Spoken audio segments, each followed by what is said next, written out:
Good evening and welcome live to Hell's Kitchen. The doors opened here just about 90 minutes ago and already the atmosphere is charged with drama, glamour and an almost embarrassing sense of excitement.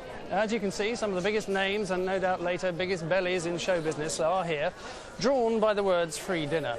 Mr. Ramsay has promised all who eat here impeccable dining and blue-chip service. Anything less and his reputation as Britain's top chef could very publicly crash and burn.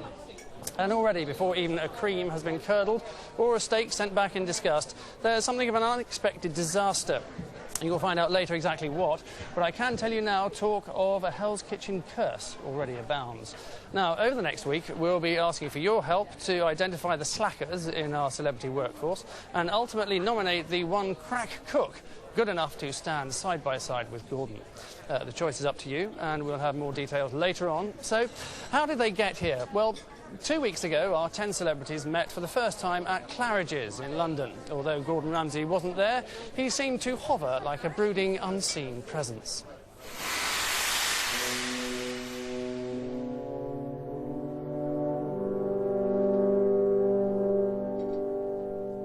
In Hell's Kitchen, there'll be no such thing as celebrities because we're all going to be staff. I'm honest with my staff. And yeah, of course I give them a bollocking. And of course I'll rip into them. They'll be treated as cooks. And nothing more. Anyone goes into a kitchen with attitude, kiss your butt goodbye, because it's the food that suffers. If I see that food suffering due to their ego or their attitude, then boy, oh boy, are there going to be casualties. Ladies and gentlemen, could you charge your glasses, please? Let's have a toast to the Last Supper and our survival in the tender care of Gordon. Cheers.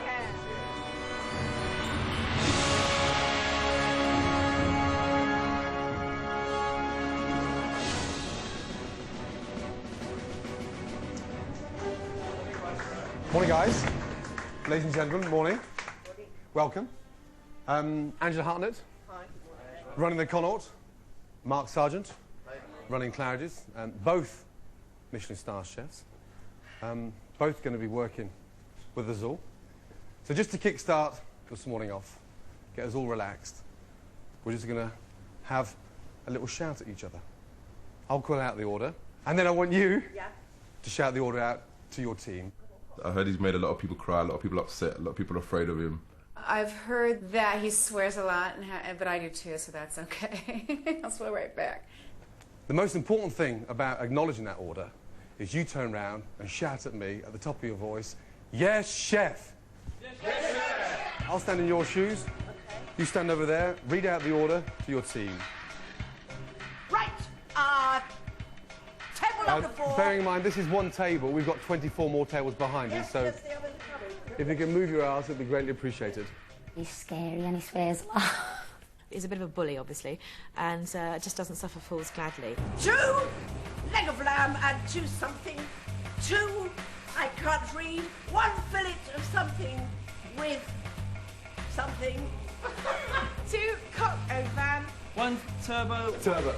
2 lamb, 2 coq au vin, 1 turbot. Gordon's reputation is of a man with a very short fuse, and it doesn't take much to set him off. I'm not sure this bothers me very much. I mean, I've been yelled at by the entire House of Commons. It's full of men like that. Yes, sir. 2 coq au Coq-au-vin. coq au vin, 2 what? Turbot with red wine sauce. Yeah. I don't think I'm going to be fazed one bit. After all, you are talking to a man who once bought weapons-grade plutonium from the Russian mafia and lived to tell the tale. Yes, sir! 2 salad pigeon, 2 spaghetti lobster, 1 risotto artichokes, 1 risotto crabs. Yes, sir. He'd have won the war on his own, just by shouting at everyone, as far as I can tell. 1 sea bass with red pepper couscous.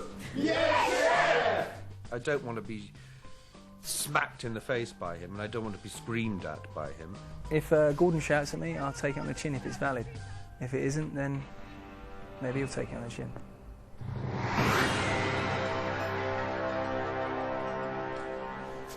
So, Matt Goss versus Gordon Ramsay, and you thought Millwall Man United was a mismatch. Nice to see Amanda Barry actually curtsying when Gordon first walked in. What's the betting? All the rest of them will be doing it too soon. Well, I'm standing, as you may have noticed, in what Gordon has named the fumoir. It's a sort of lounge that thinks it's Elton John, which is just next to the dining area and reassuringly far away from the kitchen. Now, so far, so jolly. The celebrities had met their new master, and to assess their abilities, he chose a quick and easy test, specifically designed so that even the biggest idiot or even television personality could accomplish it. Just a quick, simple, straightforward test this morning. I want you all to cook me an omelette.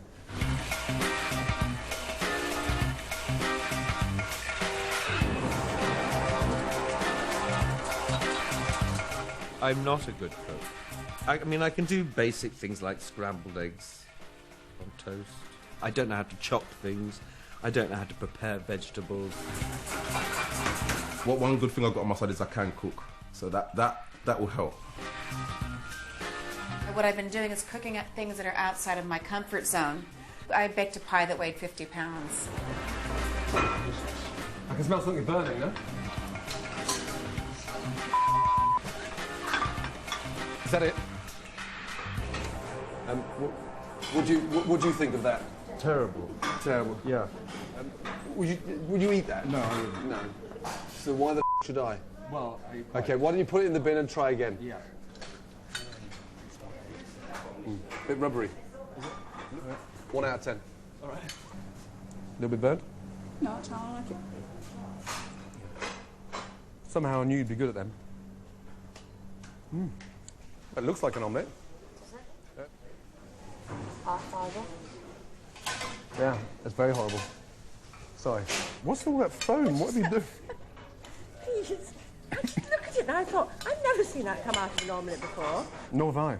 What is my cooking level? There isn't a level that you can go down to. It is quite low enough. Yeah, I'm not even going to mark that out of 10. Cool, what a pile of shit.